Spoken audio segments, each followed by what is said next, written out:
என் அப்பாவையும் அம்மாவையும் அவர் ஒருத்தர் தான் ரீப்ளேஸ் பண்ணார். சிங்கிள் ஒரு பொண்ணுக்கு எப்படி அப்பா தான் இம்பார்ட்டன்ட் இல்லையா, அவர் தான் இறங்கி எல்லாமே செய்யணும். அதே மாதிரி ஒரு மேலுக்கு வந்துட்டு அம்மா தான் இறங்கி எல்லாமே செய்வாங்க. ஸோ அந்த பிளேஸை ரீப்ளேஸ் பண்ணது அவர். அதோட ரொம்ப பிளஸ்டு இல்லைங்க. லைக் வந்து நம்ம ஹஸ்பண்டோட அண்ணா நம்மளுக்கு எல்லா வேலையுமே அவரே இருந்து செஞ்சு கொடுத்து லைக் ஒரு அப்பா ஸ்தானத்துல இருக்காரு அப்படிங்கிறது ரொம்ப ப்ரீஷியஸ் ஆனது. சார் வந்து லவ் பண்றாங்க அப்படின்னு சொன்னப்போ வெங்கட் பிரபு சாரோட ரியாக்ஷன் எப்படி இருந்தது? ஸோ ஒரு தடவை அவரோட பர்த்டே செலிப்ரேஷன் நடந்தது.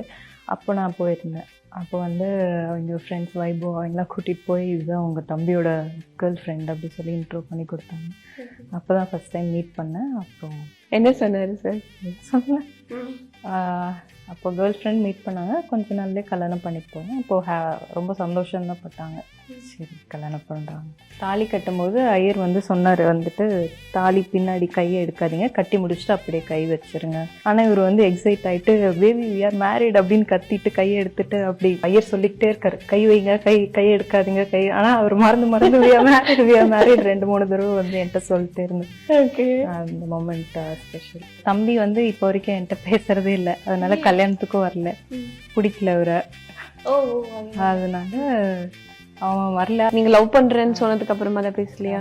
அப்படி என்ன கோவம் தம்பிக்கு? அவன் இன்னும் அந்த மெச்சூரிட்டி வரல, ஒரு அண்டர்ஸ்டாண்டிங் லைஃப்னா என்ன அந்த மாதிரி இன்னும் எதுவும் எக்ஸ்பீரியன்ஸ் பண்ணல. இப்போதான் காலேஜ் முடிச்சிருக்கான். ஸோ சரி அவனே ரியலைஸ் பண்ணி வரட்டும் அப்படி சொல்லி விட்டாச்சுன்னா ஒரு லவ் ஸ்டோரிடா. டைரக்டர் தானே ஆகணும், ஏன் ஹீரோ மாதிரி நடந்துக்கிற?